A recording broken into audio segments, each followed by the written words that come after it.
This is Tim Cummett from IACCM, and delighted to be joined by Sean Delaney, who, as you can see, is the Vice President of Sales at Determine, and Michael Benny, who's the Vice President of Professional Services at Determine. So, Sean, Michael, welcome. Well, thank you. Thanks, Tim. So, I'm afraid I'm not going to read through your resumes because I'm sure everybody's here because they really want to get to the content. And one of the things that we're absolutely seeing is a dramatic growth of interest in contracts management technology. You know, it's been a subject that's intrigued many for quite a few years, but we've seen a quantum leap in interest really over the last 12 months. And that's, of course, because there is so much going on in this space. There's so much innovation, there's the adoption and adaptation of emerging technologies, which really does change quite dramatically the capabilities, usability, and return on investment of the systems. So, what is the IACCM view of what is going on? Well, unfortunately, it looks like probably my top bullet has been somewhat truncated because I, from memory, think that was talking a little bit about the fact that network technology continues to drive high levels of disaggregation. So, fundamental points we're seeing there are that interdependencies between companies are growing, between organizations, because within that I need to certainly include public sector as well. Network technology enables us and continues to enable us to do things in different ways. And of course, the great outsourcing wave coincided with the advent of network technology. But as those technologies become more sophisticated, we will certainly see no let-up in the extent to which interdependent organizations, networks of organizations come together. And that, of course, places real demands on organizations as they try and manage across those organizational boundaries. So what are some of the challenges that that creates? Well, it certainly means that people need better methodologies, tools, techniques, so that they can have greater oversight to the overall competency of their supply partners, whether it be customers or suppliers. We have to look more and more at how can we better integrate our activities and our operations. It means that also this unrelenting pressure on cost doesn't go away, but it's taking on a different form. The opportunity to simply drill down on prices just doesn't exist to the same level. And certainly smart companies are focusing more and more of their time on how do organizations work together to generate value. And that value will come from ways that they identify to increase the efficiency of their interoperation, and I'll talk a little bit more about that in a moment, but also, of course, to what extent you can drive continuous improvement or innovation as much, much more rewarding and highly productive areas of value realization and cost reduction than traditional adversarial negotiation. So digital technologies are really beginning to tackle that question of how do we actually manage across organizational boundaries.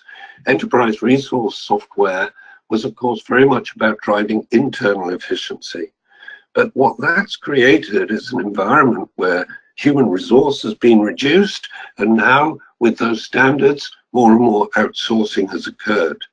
And the relationships we're forming, the trading activities, are increasingly focused on services rather than products.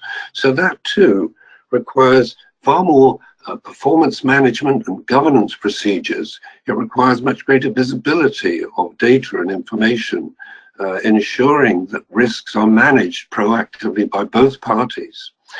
All of these things are steadily becoming enabled through these new digital solutions, and you're going to be hearing a great example of that today. For those in the world of contracts, procurement, legal, it means that our roles are being shifted away from transactional to be honest, transactional activity is going to be, to a large extent, automated. Artificial intelligence, NLP, blockchain are already beginning to have significant impact on the nature of the roles that we can perform.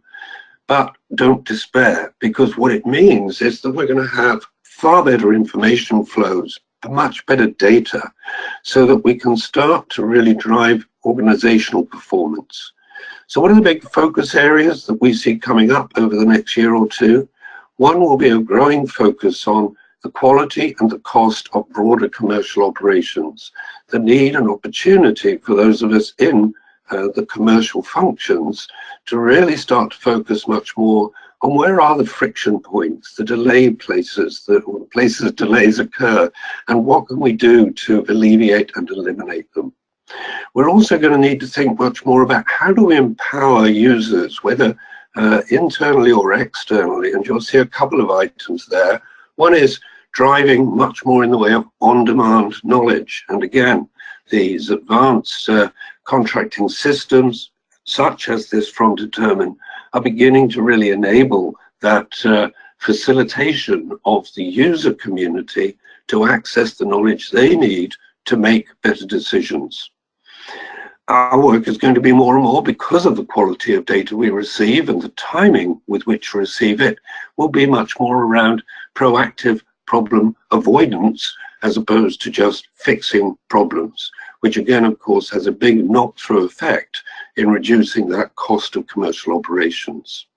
We'll be designing our contracts increasingly for users, simplified forms of contract. We're doing work with quite a number of member corporations at the moment around massive simplification initiatives, whether it's ease of reading, shortening, restructuring, or simple systems design to make sure that no one really needs to touch them. And in that context, we're also looking more and more at standards and norms, but increasingly, not just within the context of a company, but actually now increasingly across whole industries. And finally, that gives us the opportunity and the expectation from our management that we will be providing them with far more in the way of market intelligence that enables commercial differentiation, terms and conditions, commitments, capabilities that represent a differentiation in the market. So it's exciting times, and there is absolutely no question that we will not be able to perform these roles and meet management expectations without the right technology. So let me pass over and we'll start hearing about how those solutions are coming up. Thanks for the handover there. Yes, my name's Sean Delaney, VP of Sales here at Determine. I've been in supply chain, I've been a buyer, I've been in supply chain, contract management, procurement now since 2001. So this area has been fascinating for me, and still is fascinating for me as it evolves onto, as we just heard, as it evolves into more advanced technologies and as these solutions advance.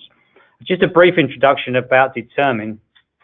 Determine is actually a source to pay organization. We have particular strengths in contract management and third-party management, SIM we call it, supplier onboarding.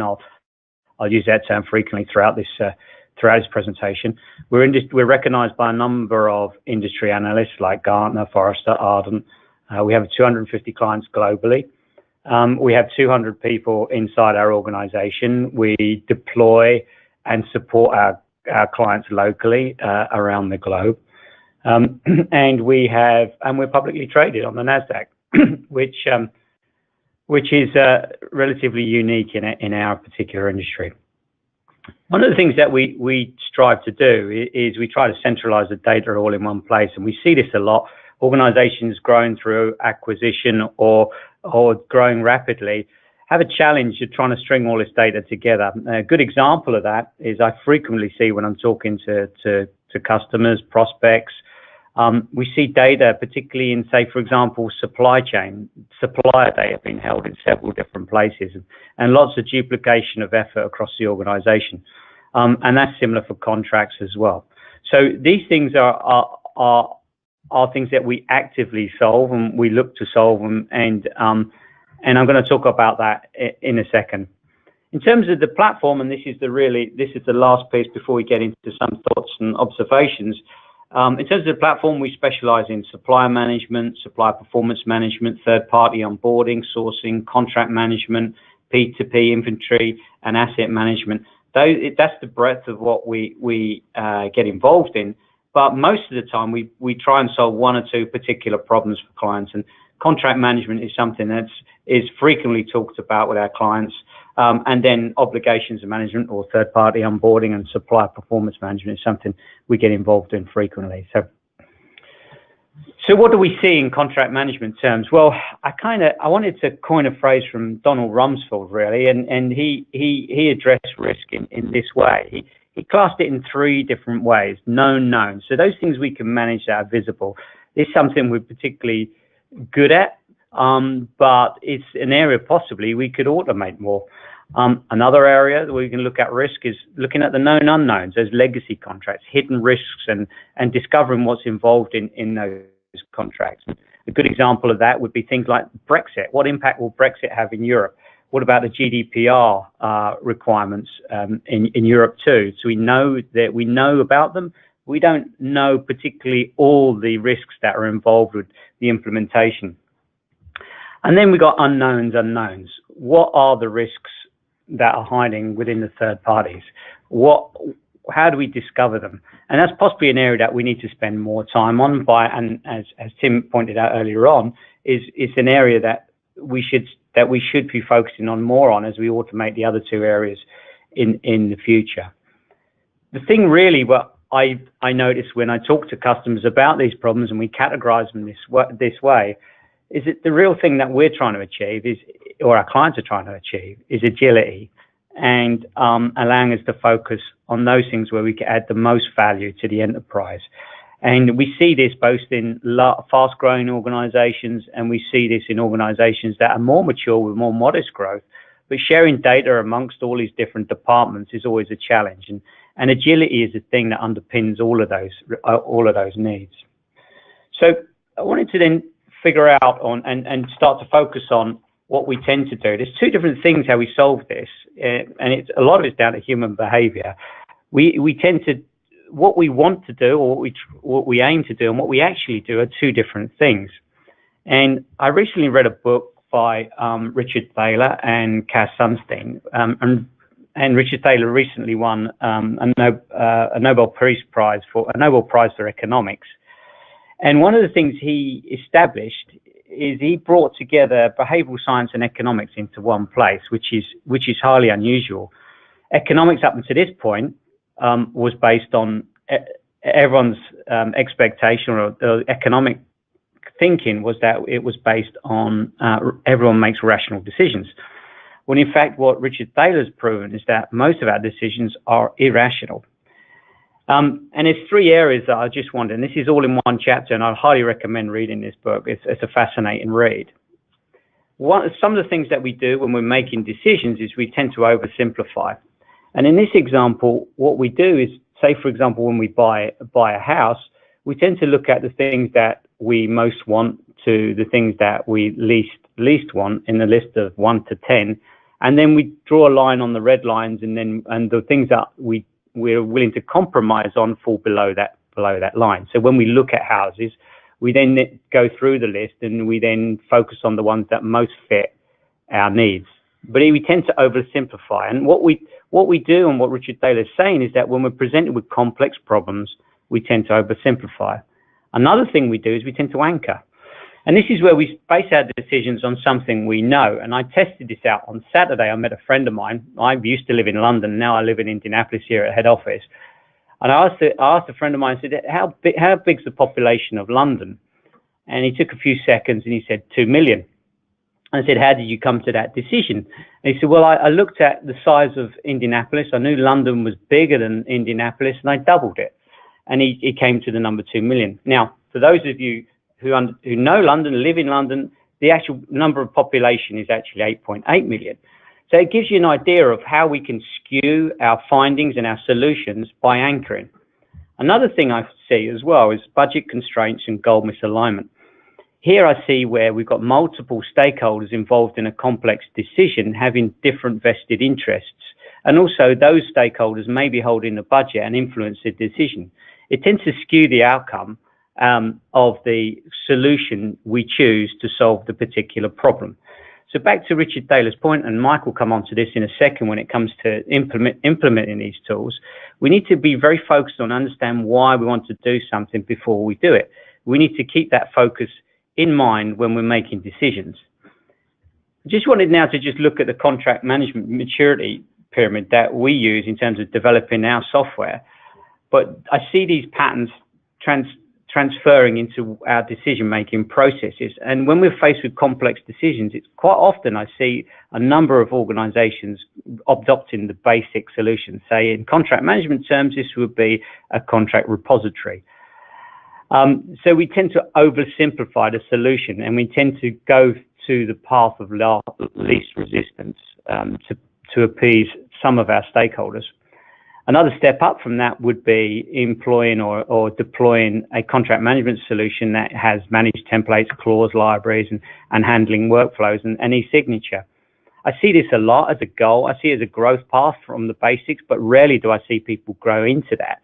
And I think the real return on investment for organizations is when they start to integrate the process, when they start to involve other parties, say involving the revenue generation piece of the puzzle, and also the supply chain, the supplier performance piece as well. When you start engaging those parts of the organizations, the level of return on investment starts to grow.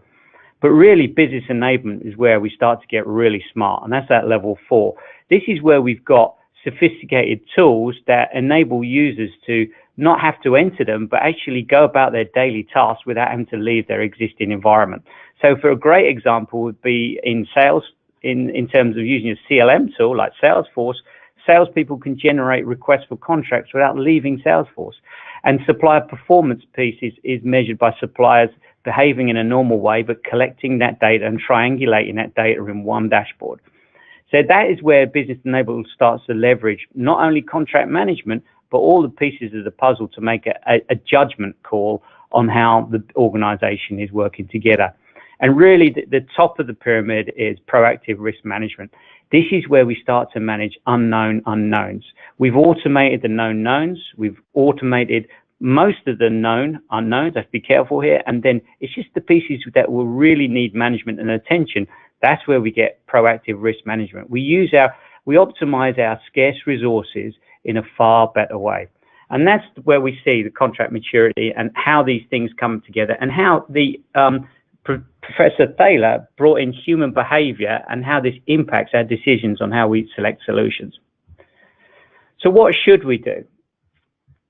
Well, we need to think beyond legal. I touched on it a second ago. We need to involve other departments. We need to go and talk to the people that generate the revenue. We need to look at the individuals that manage supplier performance and obligations management. We need to make sure that we've got a small party of people involved, so we don't over-communicate the individuals, because then we start to getting a skewed results on our solutions, or we tend to oversimplify. So we need to be clear about what we're trying to achieve, and we need to achieve those in the quickest time possible. Every tool needs a strategy here. We need to link the tools that we choose to the risks that we are trying to solve. This often gets diluted as we go through the decision process, and so we need to keep very tight in terms of what we're trying to achieve. And really the goal for every contract management solution in my mind is to be able to deal with those things that we can't readily get access to. So we need to automate the things we can, and then focus on the real risks, which are the known unknown unknowns. Like, for example, the ability to catch a supplier performance and automate that process. And that would be an area where we can achieve greatest value. And then from vendors, from our perspective, we need to look at decision architecture. And here what we need to do, we need to look at your previous experiences. We need to look at user patterns. We need to look at business objectives and pull that together in one area or in one space. So for millennials, for example, they're used to just clicking an app and ordering an Uber. That's the level of simplification we need to get to, but keeping mindful of the complex decisions that people are making inside an organization. So it's a delicate balance, but that as a vendor, as a software provider, is our goal. So there's some thoughts from me. I want to hand over to Mike, and Mike's going to actually give you some real life experiences on how this all comes together for some of our case studies and customers that we've delivered this in the past. Well, thank you, Sean. Tough act to follow, but I'm happy to be here today, and hopefully what I share with you will be valuable. I'm a long-term SaaS solution provider, and I've been at Determine for about a year, and I've convinced the folks here at Determine that I'm able to take the complex and help our partners make sense out of what they're trying to accomplish with the implementation of the system or a tool set.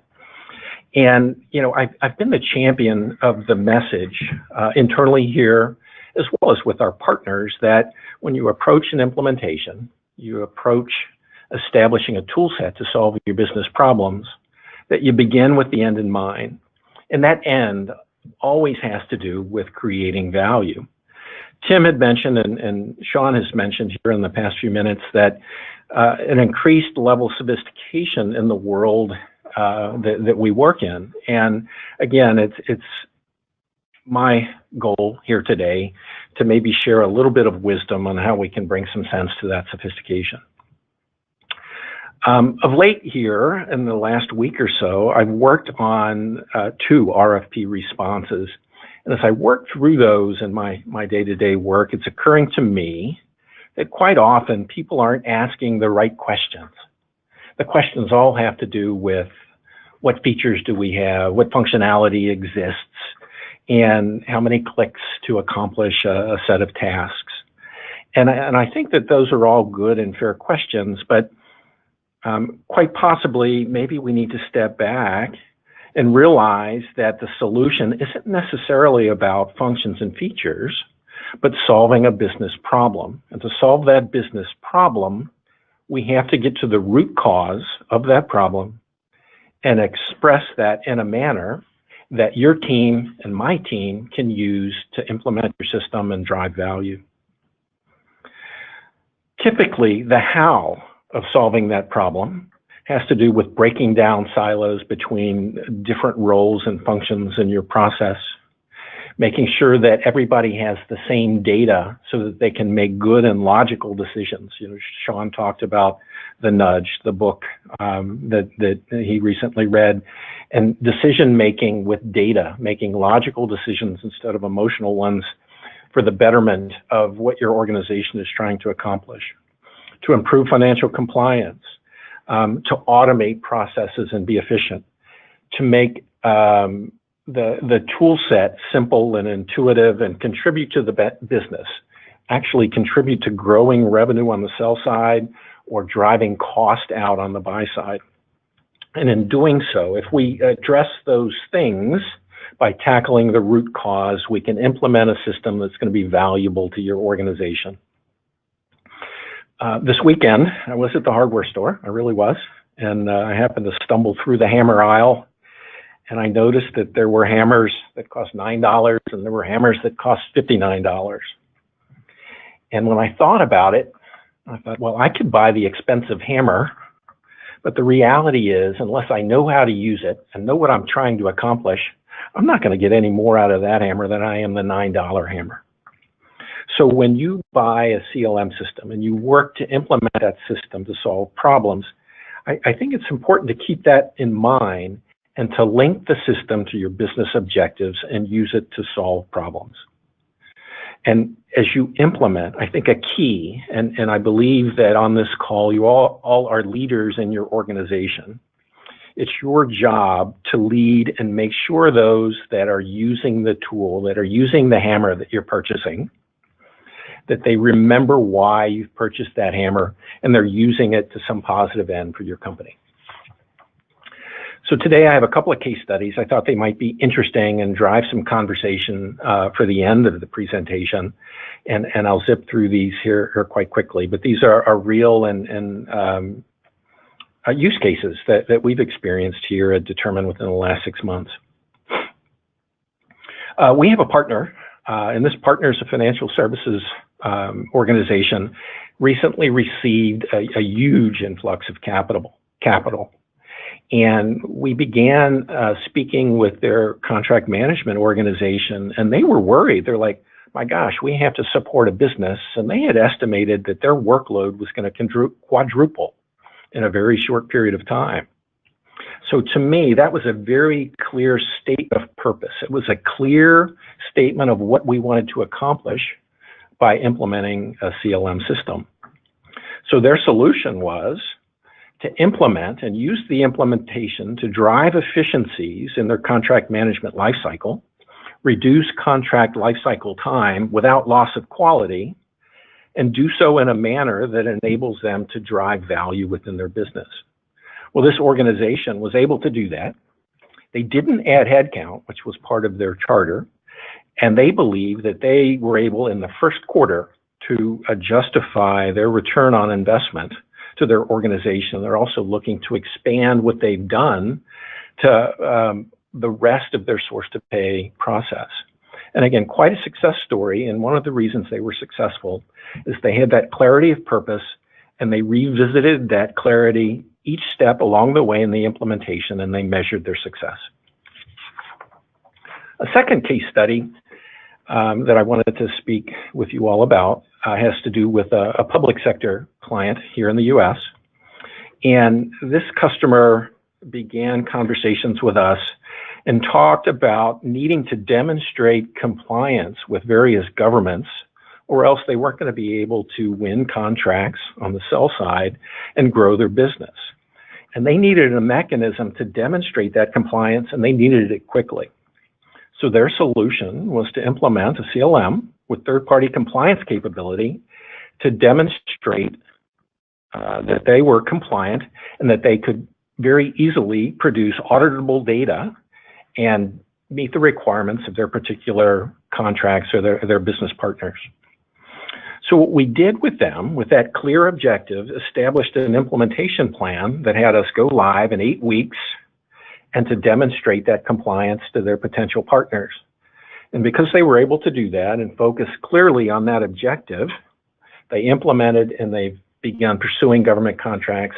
And it's my understanding that they've won their first big government contract because of the way, at least in part, the way they implemented their CLM. Again, that clarity of focus and remembering that as they implemented has enabled them to drive success and has them thinking about how they can further leverage technology to generate value for their company. So considerations that I hope that you'll walk away with today, I tried to narrow these down and make them very clear for you, is that as you're implementing, clarity is of the utmost importance, but your users want a simple experience, even though that it's a complex process.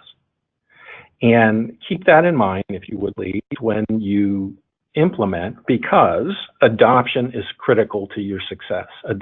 Adoption of the tool. You're purchasing a hammer, and if your team doesn't use that hammer, you're not going to get any value out of it.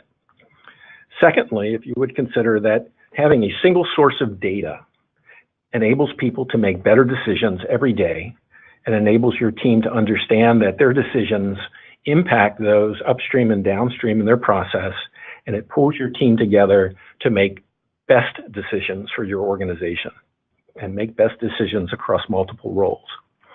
And then finally, if you would remember, please, that one of the things you're doing by implementing a system, a CLM system, is you're working to change the mindset of the people in your organization.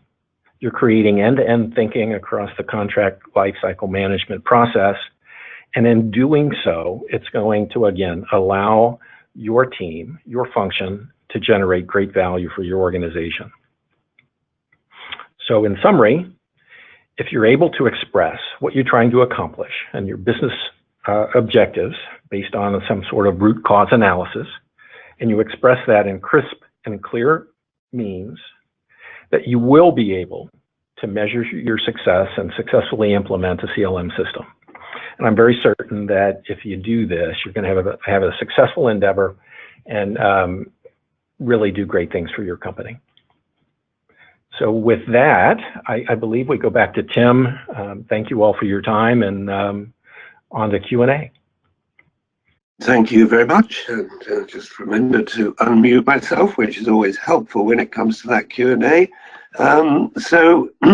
Yeah, do please keep your questions coming in. First, actually, for you, Michael, what is a realistic expectation of implementation time? Well, it's a great question. It's one that we face often. And it's a question that's hard to answer because of the readiness of the person asking the question.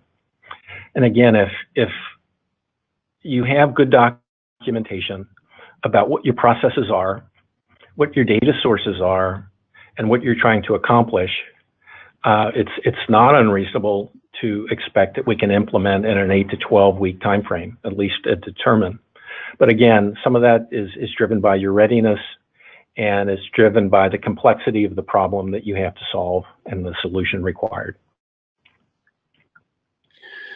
Yes, as you say, it is a commonly asked question, and you're absolutely right, of course, what the level of ambition is, and of course, whether people are looking at phased rollouts. But I think, as you absolutely say, we unfortunately look at many organizations that really do need to stand back and reconsider their process, particularly with the advanced tools that are now available. Sean, your early comments about the disaggregation of data flows has generated some interest as well. Can you explain how easy it is to actually get those data flows joined up? Yeah, I think one of the most common ones I mentioned earlier on was the amount of supplier data we hold inside organizations. And particularly if an organization is growing quickly or through acquisition. And I think the most success we've had is involving the likes of the IT function. They have they have a unique visibility into all the different tools that have been managed. And they have a vested interest in simplifying that process. If there's a risk, someone responsible for risks, it causes a lot of heartburn as well. So involving those two functions in the process is kind of key, because that's how you can start the process of consolidating all this data into one solution or into one business process. And a great question here from Francisco. I certainly understand the background to this one.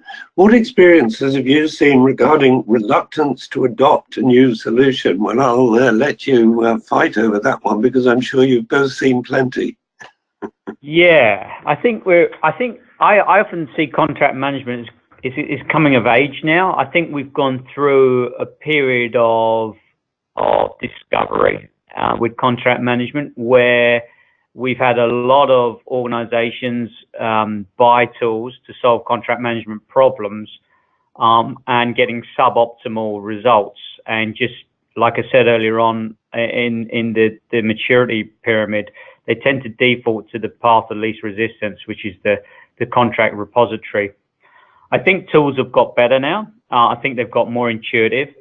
I think it's key that the tools allow users to operate in their natural environments and don't force them into new tools to adopt. I think that's really important. Oversimplify the solution, but yet on the back end have a complex tool to manage it. So when I say oversimplification, I don't mean oversimplifying the actual process, but make it really simple for users to adopt. And the other key thing, and I'll pass off to Mike because he's probably got some ideas on this, is to make sure that the objective of why you bought that solution doesn't get lost. So you always manage the KPIs. And that's where us as vendors have got to come in. we've got to keep you honest. You've got to keep us honest. We've got to create dashboards and create visuals to make sure that we can monitor success against the original plan. Mike, anything else? Yeah, it's a topic I'm passionate about and continue to research. And I believe, I don't have data to support this, but I believe the number one factor that drives adoption is you. It's you being a leader, and it's you requiring your team to use the tool, and again, my hammer metaphor, to use the tool that you bought to achieve a business purpose. So keep that business purpose front of mind, ensure your team is using the tool, and I believe they will adopt it. The other thing that I would offer along those lines is when you select your team to implement the system, ensure that you have leaders on that team. Your process experts might be leaders, they might not. Your data or IT experts might be leaders, they might not. But you need a leader as part of your implementation team to drive that adoption you expect. And I could probably babble on quite a bit, but lead that and understand that that's not something that just automatically happens. It requires leadership and focus from you all. Yeah, I'll be quick, but you know, the book, Nudge, addresses this in multiple different ways, adoption of all sorts of things from environmental incentives to dealing with how to choose your pension or your 401k. You know, we need to keep the choice available for our clients, but at the same time simplify how they go about finding a resolution. And a lot of that comes down to us creating better decision architecture inside our software to make it easier to adopt.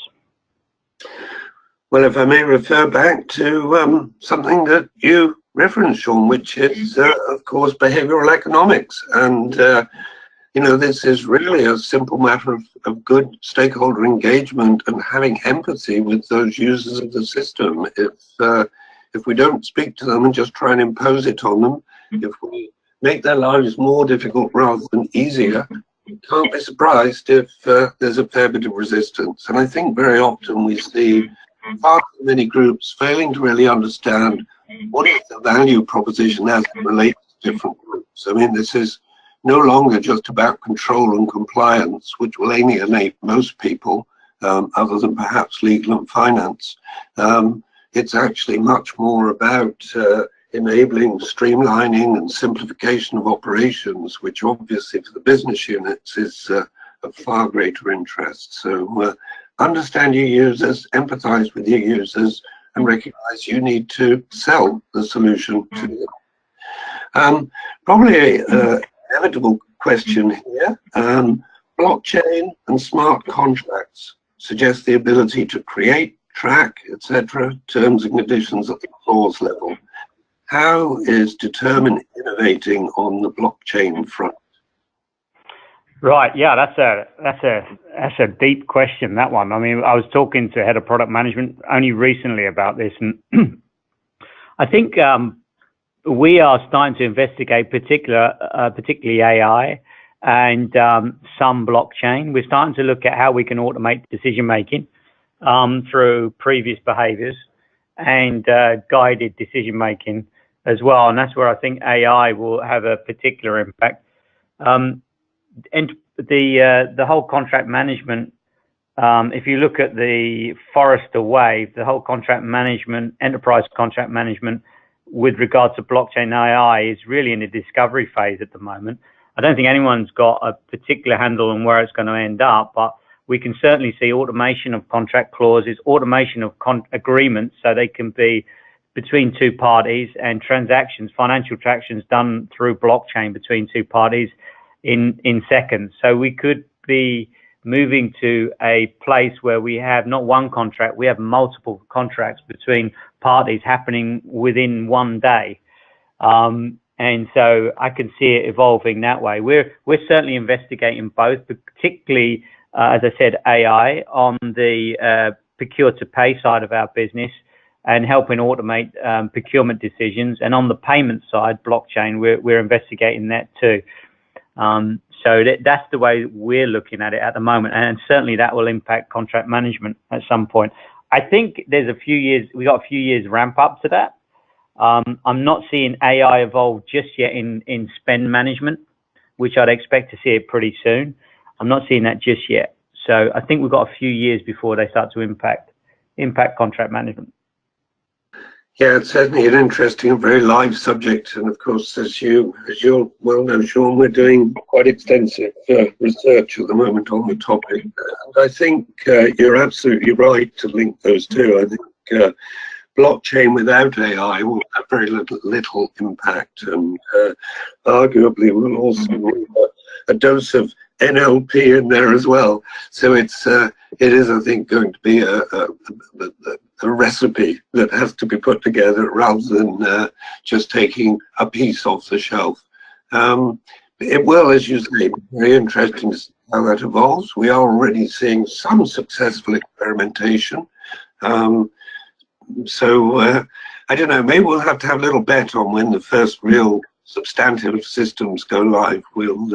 Maybe we'll crowdsource it and give a prize to the winner. So actually another blockchain question, obviously one of the moment.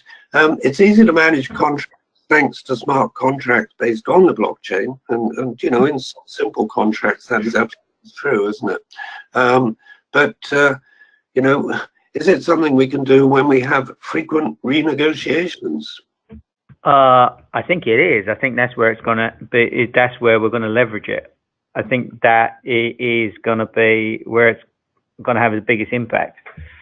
And like I say, I'm, you know, for us, we're investigating at the moment. So that's where I see where it's going to have the most benefit.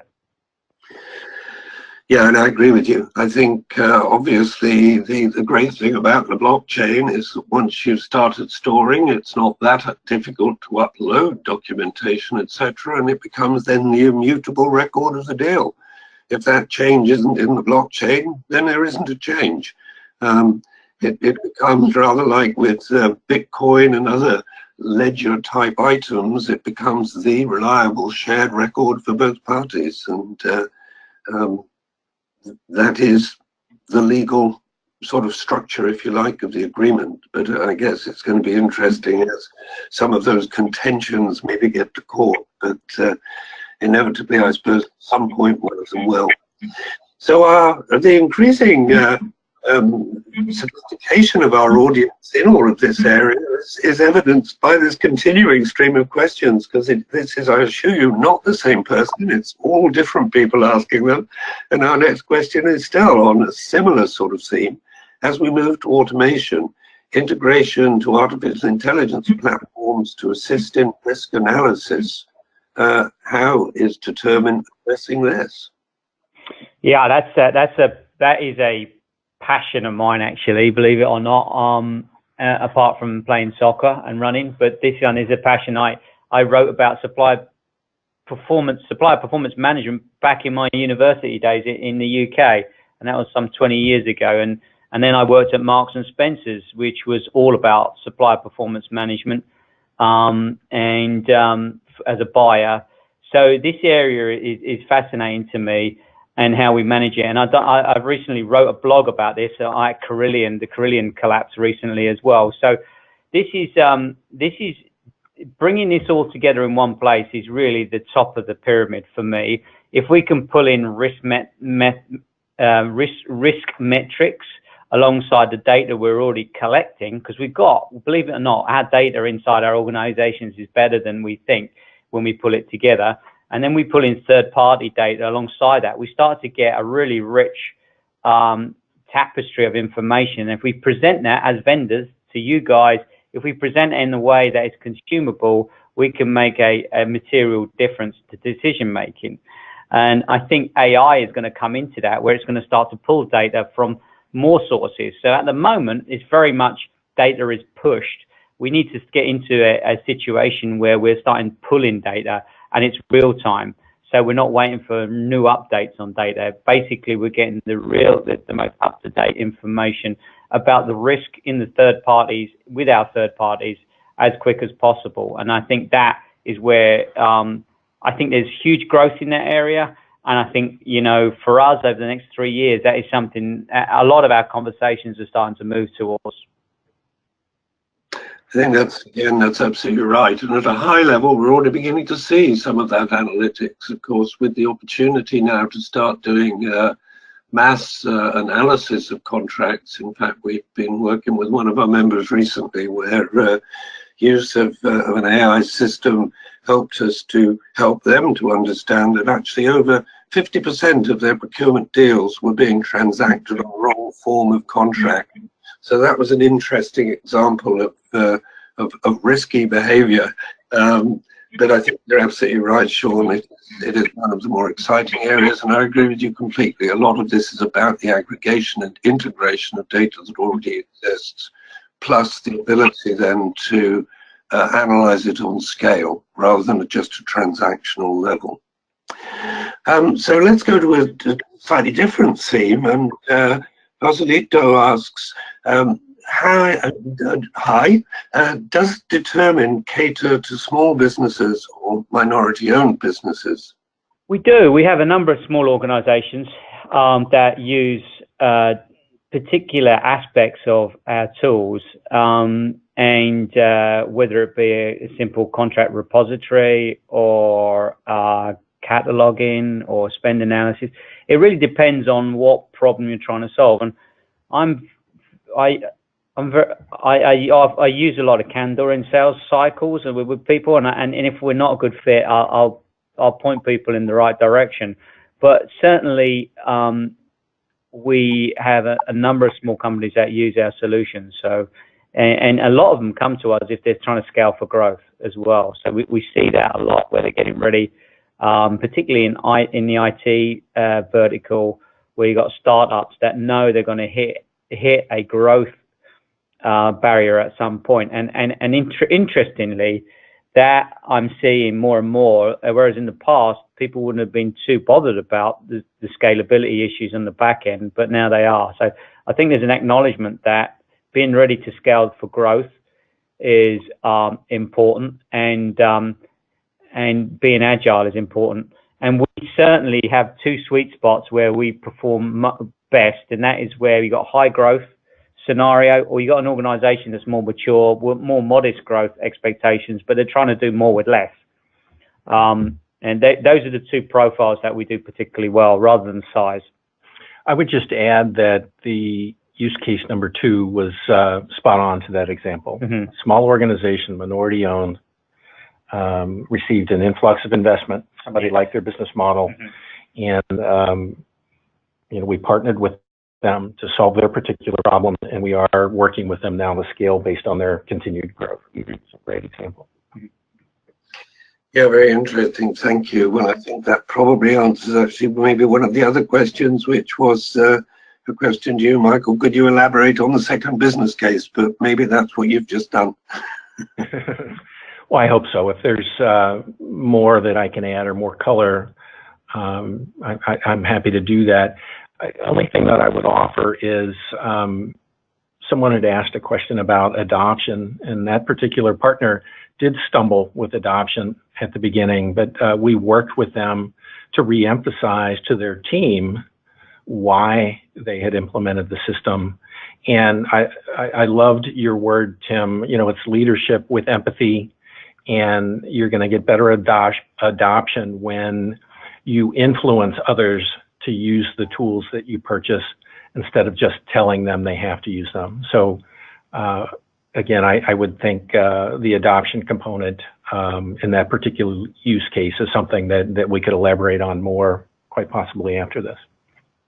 Yeah, I think that's right. I mean, I think we're all aware that those in a procurement, contracts, legal role can sometimes be and have been pushed to being compliance officers and controllers of the business, and that there is often a degree of tension between the business and these functions, and that doesn't always lead to those positive and empathetic conversations. Another good question here, we're back to a bit of our new stuff.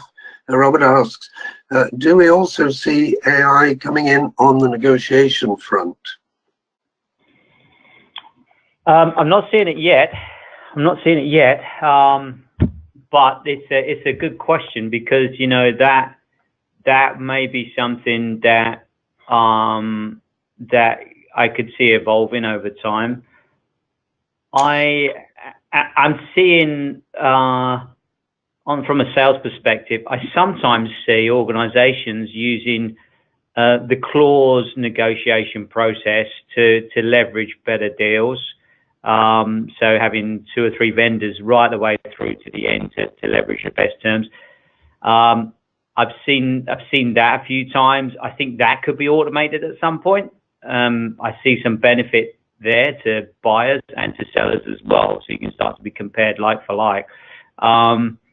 But I'm not at the moment. The process is very manual and quite clunky. So the most someone could do would probably have 2 vendors going through that process. Hopefully that answers that question. I'm not. Hopefully I'm understanding the question correctly, Tim. I think that's right. I mean, we are beginning to see some experimental systems in that area, and I suspect actually this one will get driven rather more by the sellers than it is by the buyers. I mean, in many respects, at least, until they become a lot more perhaps sophisticated around the understanding and the empowerment and the structuring of contracts to create term optionality, for example. You know, to have an AI-based negotiation, you really need to have a much better handle on the sources of value within terms and conditions, so that you have something that you can trade. But that's something, of course, that for a supplier can be a matter of great interest. And so there is a beginning of building in optionality around, for example, do you want 15-day, 30-day, or 60-day payment terms? And, you know, you can just essentially click here. And that is steadily beginning to accumulate into some early AI-type systems to look at experience. So we should have a separate conversation about this one, Sean, because we're probably seeing a lot of these developments from across our membership. How can manage contracts between a fully computerized part and a second part, which is more on paper, etc.? So I guess they're talking about different groups within the organization who are in part moving towards systems, and in another part are purely paper-based. Certainly does, when it comes to digitization, can be a challenge, can't it? It certainly can, and I think that's something that I touched on earlier on. And you know, when going back to the human behavior and the human decision making, we tend to oversimplify in that instance and go to the path of least resistance, which often ends up being just a simple repository. I think as vendors, we've got a duty there to help adoption, and I think a lot of it comes down to making access easy and making it simple, so that the users are operating within a comfortable environment, maybe Word, for example. And that's our role, to make it easy so they don't have to learn new systems. I do see this a lot. People get very apprehensive, and it causes a lot of anxiety when they think they're going to have to figure out and work through a new software tool. And so that's why it's our job to make a very complex process simple, make the adoption easy, make the implementation painless. And that's why I think over the last few years, as people have moved to more of a SaaS model, so you tend to get more features and functions out the box, which is based on best practice. So it's an easy argument to have internally, but it's our job to make sure it's easy for these people to access it and adopt the technology in their own environments, not try and push them into a new tool. That causes a lot more anxiety and is less likely to be adopted. Mike, have you got any thoughts on that? No, as I listen to the question and your response, it just makes me think of another metaphor, and apologies for too many of those, but you know, prescription without proper diagnosis is malpractice. And I get back to look at the root cause of the problems you're trying to solve. And I do believe that people, when we express clearly what the problem and the cause is, do adopt, and that they will move forward. I think people in general want to be successful. They want to be well thought of. And if we're able to communicate, and again, I love Tim's word, with empathy, people will get on board for you. So I think that brings us to the top of the hour. I think we have one more question that's just popped in, so maybe we can try and use our last minute to do it. Is Determine CLM platform offered on premises? If not, is it offered via secure cloud like AWS? Yeah, we everything's offered via secure cloud, and that's the most cost efficient way to do it these days, and also it speeds up implementation as well. So I've worked in organizations where you offer single tenant solutions, which is an individual solution by client. That's very expensive. The implementations go on for too long, and you don't get the business benefit quick enough. So the SaaS model is best deployed not on premise but through AWS. That's our preferred model. Yeah, I quite understand that. So I guess it's one of those challenges of very often legal functions seem to be very hesitant, although there are many that are not. So of course this is always one of those things where one has to empathetically challenge the legal group to maybe think differently. Yes. Great. So, Sean, Michael, thanks so much for spending time with us today. I think that was a great run through. Certainly lots of very positive comments coming in. Thank you very much to our audience. And of course, if you want to speak to either Sean or Michael, you have their emails there, and I'm sure they'll be absolutely delighted to hear from you and answer any further questions you may have. Thank you, Tim. Thank you so much. Okay, well, goodbye for now.